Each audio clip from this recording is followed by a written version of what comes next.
A very good morning to all students. In this particular lecture, today we will discuss about the compounded steam turbine, yani compounding of steam turbine. As we are seeing on the screen, due to advancement in technology, we are seeing that the trend is to generate steam at high pressure and temperature as high as 100 to 150 bar pressure and around 550 degree centigrade temperature of the superheated steam. For obtaining maximum thermal efficiency, the total pressure drop from boiler to condenser pressure must be completely converted into kinetic energy. If we want to get the maximum thermal efficiency with the help of a given turbine, अगर हम किसी turbine से maximum efficiency चाहते हैं तो जो भी turbine के अंदर स्टीम एंटर कर रही है, जिस पर्टिकुलर बॉयलर प्रेशर पर वो एंटर कर रही है और जिस पर्टिकुलर प्रेशर पर वो कंडेंसर के अंदर जा रही है after passing through the turbine, तो उस कंप्लीट प्रेशर एनर्जी को अगर हम काइनेटिक एनर्जी के अंदर कन्वर्ट कर पाएंगे तो हमारे जो पर्टिकुलर टरबाइन है उसकी इफिशियंसी क्या रहेगी स्टूडेंट्स, हाई रहेगी. If the entire pressure drop from high to low pressure take place only in one set of nozzle, अगर हम बात करें कि जितना भी प्रेशर ड्रॉप हो रहा है अगर वो कम्प्लीटली एक नोजल के अंदर सेट आउट हो रहा है, if the pressure drop is taking place within a particular given nozzle, एक नोजल के अंदर अगर वो हो रहा है, then the turbine rotates at a very high speed in order of about 20,000 RPM, लगभग 20,000 RPM पे वो रोटेट करेगी. Such a high revolution of turbine rotate is not useful for practical purpose, यानी अगर हम बात करते हैं कि ये इस प्रकार की जो हाई रिवॉल्यूशन ऑफ टरबाइन है, टरबाइन का जो रोटर है is not useful for practical purpose, ये प्रैक्टिकल पर्पस के लिए यूज़फुल नहीं है. It possesses a number of technical problems such as structural failure due to high centrifugal stress develop, increase in vibration, excessive noise produced and over heating of the bearing. यानी कि अगर हम बात करते हैं कि जो भी पर्टिकुलर स्टीम है that we are getting from the boiler, जो हम बॉयलर से गेट कर रहे हैं उसको हम कहाँ पे एक्सपेंड कर रहे हैं, यानी नोजल के अंदर वो पर्टिकुलर स्टीम किस में कन्वर्ट हो रही है, यहाँ पर काइनेटिक एनर्जी के अंदर कन्वर्ट हो रही है. तो स्टूडेंट्स जो काइनेटिक एनर्जी के अंदर कन्वर्ट हो रही है किसके अंदर, नोजल के अंदर, तो अगर उस काइनेटिक एनर्जी को अगर हम फर्दर पास ऑन करेंगे कहाँ से, टरबाइन के अंदर से अगर हम पास ऑन करते हैं, ये टरबाइन है, अगर हमारी टरबाइन के अंदर से अगर हम पास ऑन करेंगे तो डेफिनेटली टरबाइन का जो रोटर रहेगा वो हाई स्पीड से रोटेट करेगा और वो आरपीएम लगभग आपके 20,000 आरपीएम के अप्रॉक्स रहेंगे. सो इस टाइप के जो पर्टिकुलर रिवॉल्यूशन है that are undesirable in the turbine, turbine के अंदर इस टाइप के जो रिवॉल्यूशन है वो अनडिजायरेबल है क्योंकि उनकी वजह से सेंट्रीफ्यूगल स्ट्रेस डेवलप होगा, वाइब्रेशन इंक्रीज करेंगे, नॉइज़ प्रोड्यूस होगी, ओवर हीटिंग की प्रॉब्लम होगी बियरिंग में. तो this high speed will require a reduction gear to couple the generator, और ये जो high speed rotating speed that we will get, जो हाई स्पीड हम यहाँ पर रोटर से गेट करेंगे स्टूडेंट्स, वो जो high speed rotate is not desirable क्योंकि जनरेटर भी उतनी स्पीड पर रोटेट नहीं कर पाएगा, इसलिए हमें वहाँ पर रिडक्शन गियर यूटिलाइज करना पड़ेगा. तो in addition to this the lost velocity at the discharge point is very high, इसीलिए जो लॉस्ट वेलोसिटी होगी डिस्चार्ज पॉइंट पर वो बहुत ज़्यादा हाई रहेगी. It is about 5 to 6% of the initial velocity. This give rise to a great loss, इससे क्या होगा, एनर्जी का बहुत ज़्यादा लॉसेज होगा. Therefore the expansion of steam is carried out in several stages in stage of a single stage, इसीलिए जो steam है उसका जो एक्सपेंशन है हम कई सारी स्टेजेस में करते हैं बिना किसी एक सिंगल स्टेज के. तो this successful utilisation of the total available energy can be done by the compounding. तो हम यहाँ से कह सकते हैं कि compounding is a method of expanding the steam within a number of stages. यहाँ से आगे अगर हम फर्दर बात करते हैं, the different type of compounded steam turbine are as follow. अलग अलग टाइप की जो डिफरेंट टाइप की कंपाउंडेड स्टीम टरबाइन है वो आपकी क्या है, जैसे velocity compounded steam turbine, pressure compounded steam turbine, and next one is pressure and velocity compounded steam turbine. At least we should know about the velocity compounded steam turbine. अगर हम बात करते हैं वेलोसिटी कंपाउंडेड स्टीम टरबाइन की, जिसको हम बोलते हैं कर्टिस टरबाइन, तो स्टूडेंट्स जो कर्टिस टरबाइन होती है आपकी, ये velocity compounded turbine is shown in the figure, नीचे दिखा रखा है. In this case there is one set of nozzles, इसके अंदर एक नोजल का सेट होता है, एंड टू और more rows of moving blades arranged in series, और दो या दो से अधिक मूविंग ब्लेड सीरीज में अरेंज होते हैं. In between two rows of moving blade one set of guide blades which is fixed and hung from the casing of turbine is arranged in a switchable manner. ठीक है, और उसके बाद basically क्या होता है, प्रॉपर अरेंजमेंट्स होता है, और जो ब्लेड्स होते हैं, ठीक है, वो फिक्स होते हैं. One set of guide blade fix होता है, और वन क्या होता है, केसिंग से अटैच होता है एक स्विचेबल मैनर में.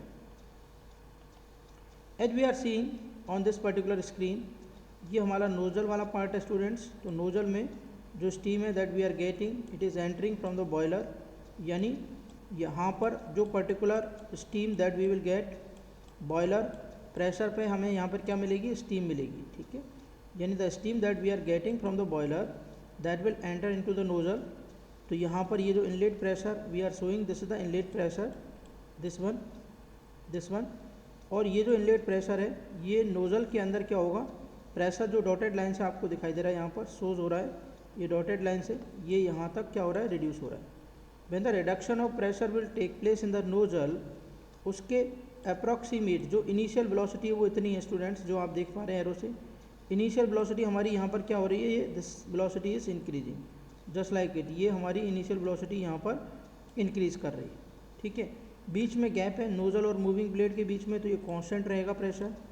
जैसे ही स्टीम आपकी एंटर करेगी with in the moving blade, तो मूविंग ब्लेड क्या करेगा, बेसिकली यहाँ पर प्रेशर और एनर्जी मूविंग ब्लेड के अंदर क्या होगी आपकी, लूज, यानी प्रेशर क्या होगा आपका रिड्यूस, सॉरी जो आपकी वेलोसिटी है वो क्या होगी यहाँ पर रिड्यूस. रीज़न क्या है, क्योंकि मूविंग ब्लेड है, ये क्या करेगा, इसकी जो वेलोसिटी है उसको एब्जॉर्ब कर लेगा, इसीलिए वेलोसिटी कंपाउंडिंग टरबाइन कहलाती है.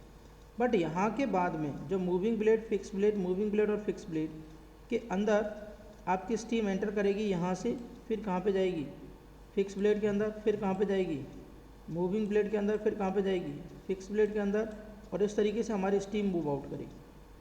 तो मूविंग ब्लेड में वेलोसिटी ड्रॉप यहाँ पर बीच में कांस्टेंट, फिक्स ब्लेड में अगर आप देख पा रहे हैं तो ये वेलोसिटी ड्रॉप होगा, बट स्लोप क्या रहेगा, थोड़ा कम रहेगा. रीज़न क्या है, क्योंकि फिक्स ब्लेड खुद मूव नहीं करेगा, तो यहाँ पे वेलोसिटी का लॉस तो होगा बट माइन्यूट लॉस होगा. ठीक है, इसके बाद आप देख पा रहे हैं यहाँ पर ये कांस्टेंट, और फिर ये मूविंग ब्लेड, और फिर ये जस्ट लाइक हल्का सा ड्रॉप आउट होकर कांस्टेंट हो जाए. और जो प्रेशर है थ्रू आउट द टरबाइन, ये डॉटेड लाइन से आप जो देख पा रहे हैं, ये क्या रहेगा आपका, कांस्टेंट रहेगा. और ये प्रेशर कौन सा है, कंडेंसर प्रेशर है, क्योंकि इसके बाद स्टीम कहाँ पर चली जाती है, कंडेंसर के अंदर चली. The placement of the blade in fixed row is just reverse of the moving blade रो.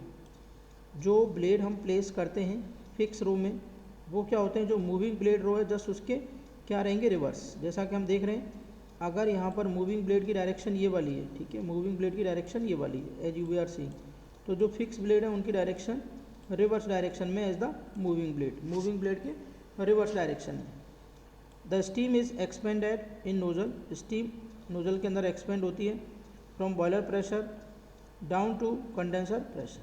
ठीक है, तो जो स्टीम है वो क्या करती है आपकी, एक्सपेंडेड होती है इन नोजल के अंदर from boiler pressure down to condenser pressure.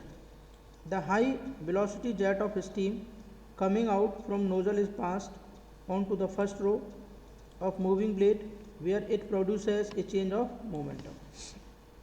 अगर हम बात करते हैं यहाँ पर स्टूडेंट्स कि जो आपकी high velocity jet of steam जो आपकी कमिंग आउट होती है कहाँ से, नोजल से, जो नोजल से आती है वो पास करेगी first row of moving blade में, where it reduces the change of momentum, जहाँ पर इसका मोमेंटम चेंज हो रहा है, यानी वेलोसिटी इसकी क्या हो रही है स्टूडेंट्स, रिड्यूस हो रही है, जैसा कि आप यहाँ पे देख पा रहे हैं, फर्स्ट मूविंग ब्लेड है. ठीक है, the kinetic energy gained in nozzle is utilize in the stages of moving rows.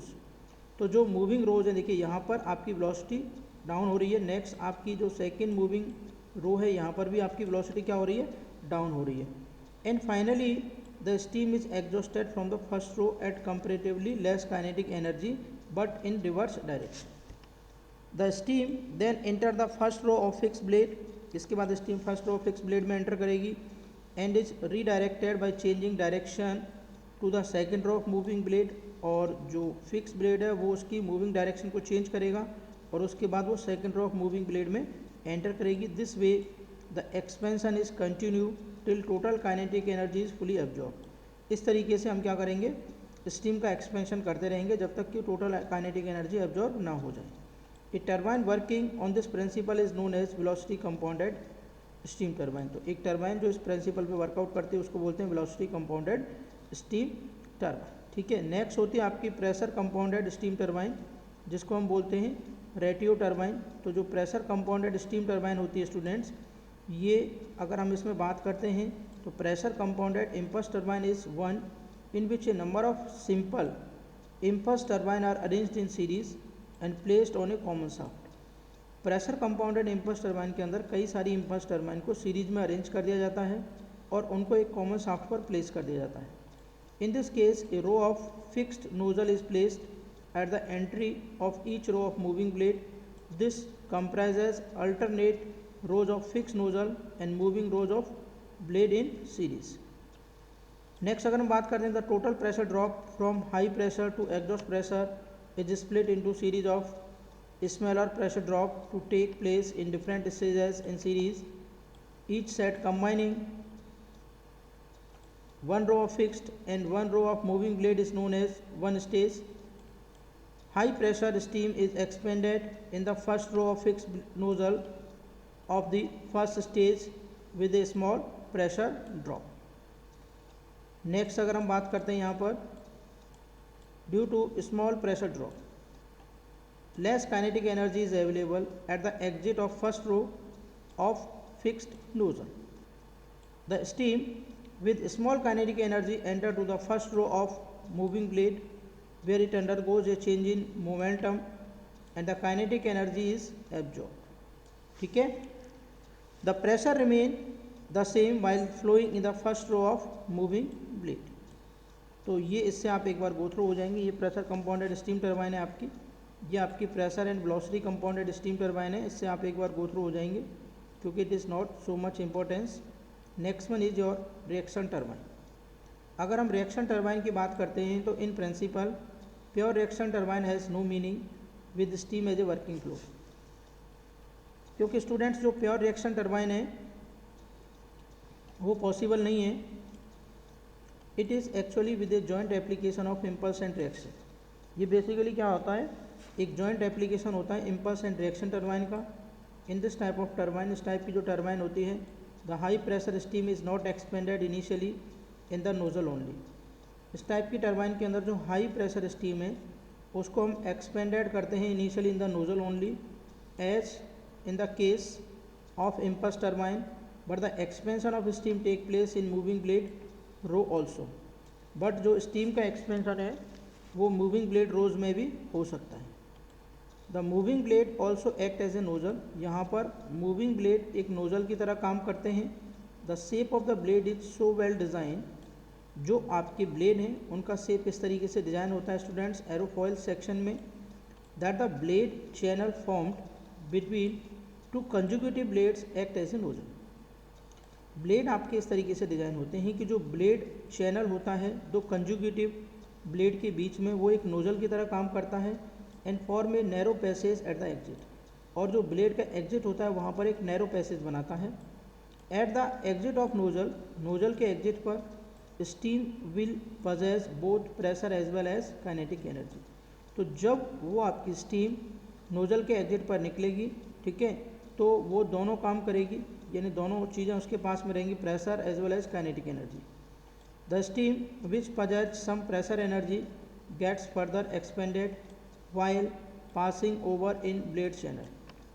तो जो भी पर्टिकुलर स्टीम है जिसके पास में क्या होती है, आपकी प्रेशर एनर्जी होती है, गेट्स फर्दर एक्सपेंडेड, वो फर्दर एक्सपेंडेड हो जाती है while passing over in blade channel, जब हम उसको ब्लेड चैनल से पास आउट करते हैं। And hence further increase of kinetic energy is obtain, और वहाँ पर हमें इंक्रीज काइनेटिक एनर्जी मिल जाती है। तो hence a gradual pressure drop take place continuously over the nozzle and moving blade. इसीलिए एक ग्रेजुअल प्रेशर ड्रॉप होता है, take place continuously over the nozzle and moving blade के ऊपर। The increase in the velocity of steam flowing over the blade passage develop an opposite reaction. यहाँ पर अगर हम देख रहे हैं स्टूडेंट्स, जैसा कि ये आपका इनलेट वाला सेक्शन है, ठीक है, ये आपके ब्लेड्स हैं जो आप देख पा रहे हैं यहाँ पर, ये ब्लेड वाला सेक्शन है, this is and this is also your blade. When the water in the form of steam is entering through this side, this is the high pressure low velocity jet of steam है जो यहाँ से enter कर रहा है। जब हम outlet, ये एग्जिट सेक्शन की बात कर रहे हैं, तो एग्जिट सेक्शन पे जो एरिया है वो हमारा कम है, कहाँ, किसके बजाय, इनलेट के बजाय।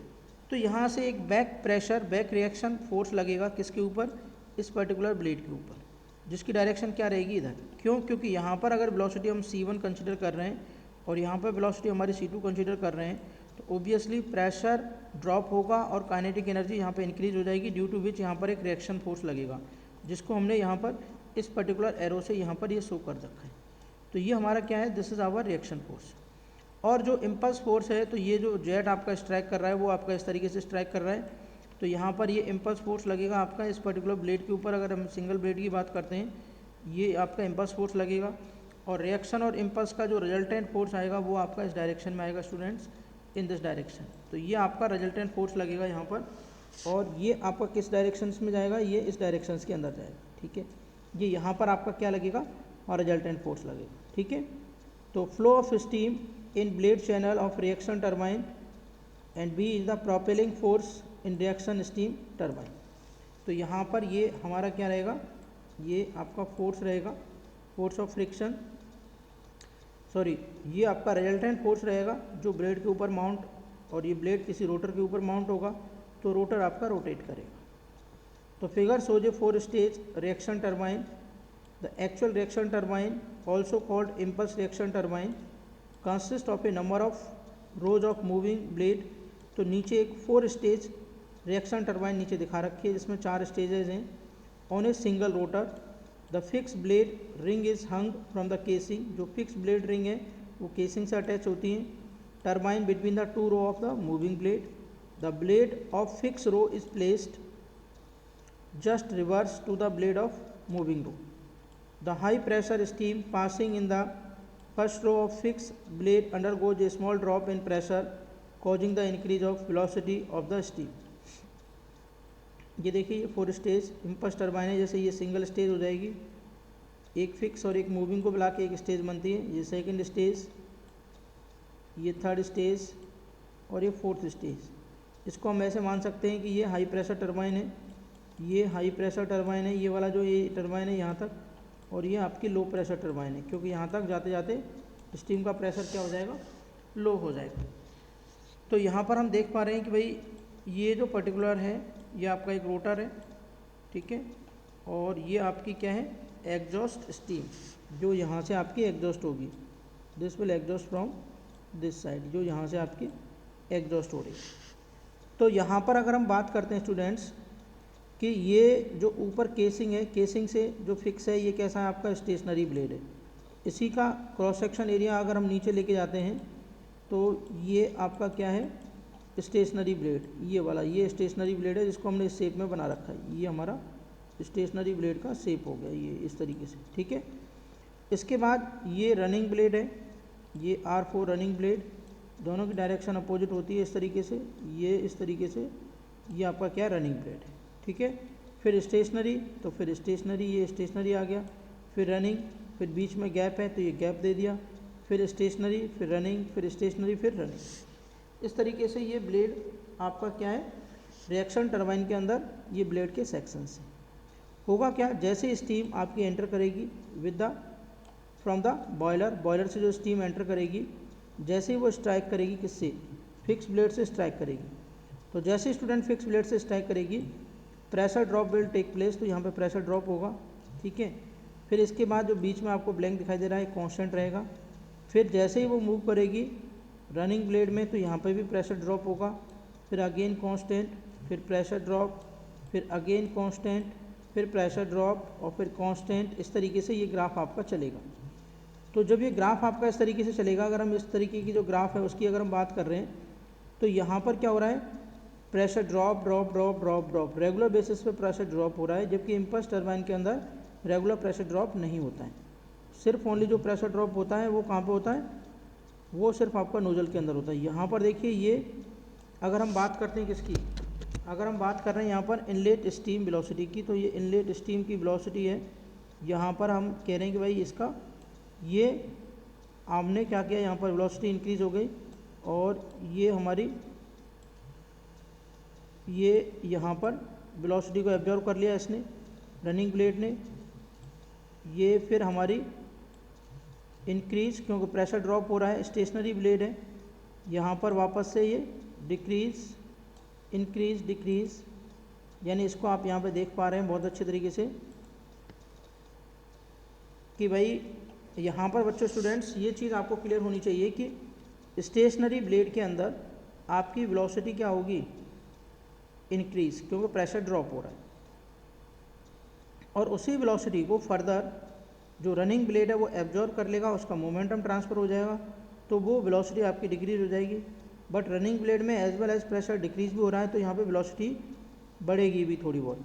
तो ऐसा नहीं है कि इनिशियल वेलोसिटी के बराबर ही पहुँच जाएगी डिक्रीज़ होकर, ठीक है। तो इसीलिए ये इसके जस्ट ऊपर रहती है थोड़ी सी, जस्ट इसके बाद में फिर वेलोसिटी इंक्रीज़ करेगी स्टेशनरी ब्लेड में, फिर डिक्रीज़, फिर कांस्टेंट, फिर इंक्रीज़ करेगी, फिर डिक्रीज़ करेगी। इस तरीके का आपका एग्जिस्ट यहाँ पर ये एग्जिट वेलोसिटी यहाँ से निकल जाएगी, ठीक है। और इसी तरीके से ये सेकंड स्टेज में एंटर करेगी, थर्ड स्टेज में, और यहाँ से ये आपका रेगुलर निकल जाए, ठीक है स्टूडेंट्स। तो ये आपका अरेंजमेंट है एक्सेल फ्लो इम्पल्स टरबाइन का कंप्लीट, और इसको आप एक बार देख लेना। ये आपके नॉर्मल जो अरेंजमेंट्स होते हैं वो आपके यहाँ पे दिखा रखे हैं, ठीक है। Pressure and velocity variation in reaction turbine यहाँ से स्टार्ट होती है, पहले इंक्रीज़, फिर कांस्टेंट, फिर डिक्रीज़, फिर इंक्रीज़, फिर कांस्टेंट, इस तरीके से। और यहाँ पे ये प्रेशर ड्रॉप होता है रेगुलर बेसिस पर, ये प्रेशर ड्रॉप आपका यहाँ से निकल जाता है डॉटेड लाइन से, ठीक है। ये comparison of impulse and reaction turbine है, इनको आप एक बार देख लेंगे। Thank you very much.